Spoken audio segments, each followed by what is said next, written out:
विवाह किसी भी स्त्री पुरुष के जीवन का एक महत्वपूर्ण कदम है। अतः इसे उठाते समय हमें खूब सोच विचार कर उठाना चाहिए।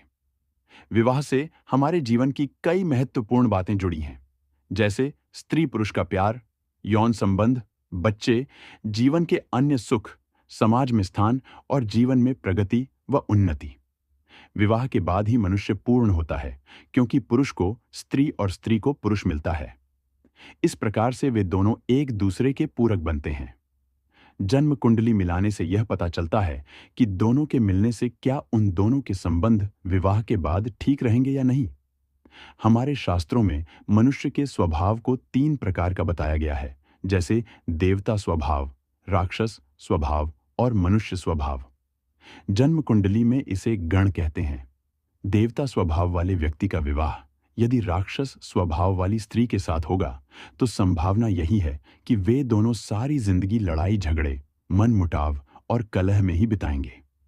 स्त्री पुरुष एक जैसे स्वभाव के होंगे तो जीवन ठीक ठाक चलेगा। यदि दोनों में से एक देवता स्वभाव तथा दूसरा मनुष्य स्वभाव वाला है तो ठीक ठाक ही होगा। पर यदि मनुष्य स्वभाव वाली स्त्री का विवाह किसी राक्षस स्वभाव वाले व्यक्ति से हुआ, तो वह पुरुष सारी उम्र उस स्त्री पर रोब ही जमाता रहेगा और उसे व्यक्तिगत रूप से प्रगति नहीं करने देगा। आजकल अधिक विवाह विच्छेद होने का यह एक बड़ा कारण है। इसी तरह जन्म कुंडली मिलाने से स्त्री पुरुष के यौन संबंध का भी पता चलता है। वे दोनों एक दूसरे को पूर्ण यौन सुख दे पाएंगे या नहीं। उन दोनों के मिलन से बच्चे समय पर होंगे या नहीं। बच्चों में कोई शारीरिक कमजोरी तो नहीं होगी। ये सब बातें एक अच्छा व सच्चा ज्योतिषाचार्य ही बता सकता है, पैसे लेकर जन्म कुंडली मिलाने वाले ज्योतिषी नहीं। प्रायः देखा गया है कि प्रेम विवाह में विवाह से पूर्व स्त्री पुरुष के संबंध ठीक ठाक ही होते हैं, पर विवाह के बाद कई बार संबंध कटु होते देखे गए हैं, क्योंकि प्रकृति के नियमों के अनुसार वे दोनों अच्छे मित्र तो रह सकते हैं, पर पति पत्नी के रूप में उनका संबंध ग्रहों के अनुसार अनुकूल नहीं होता। इसलिए विवाह के बाद समस्याएं पैदा हो जाती हैं। एक और महत्वपूर्ण जानकारी जो जन्म कुंडली के मिलाने से मालूम पड़ती है, वह है विवाह सूत्र की आयु। फलित ग्रंथों द्वारा पत्नी नाशक या पति नाशक योग का पता लगाया जा सकता है। इसलिए जन्म पत्री मिलाते समय वैधव्य योग देखना बहुत आवश्यक है।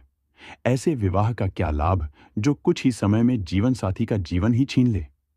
एक सफल वैवाहिक जीवन के लिए पति पत्नी के मानसिक स्तर में अंतर केवल 5% ही होना चाहिए, इससे अधिक नहीं। ये सभी बातें जन्म पत्री मिलाते समय देखी जाती हैं।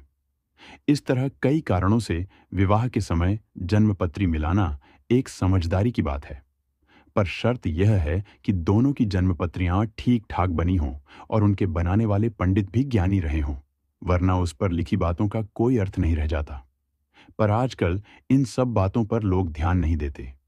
परिणाम हमारे सामने टूटते घरों की बढ़ती संख्या के रूप में है।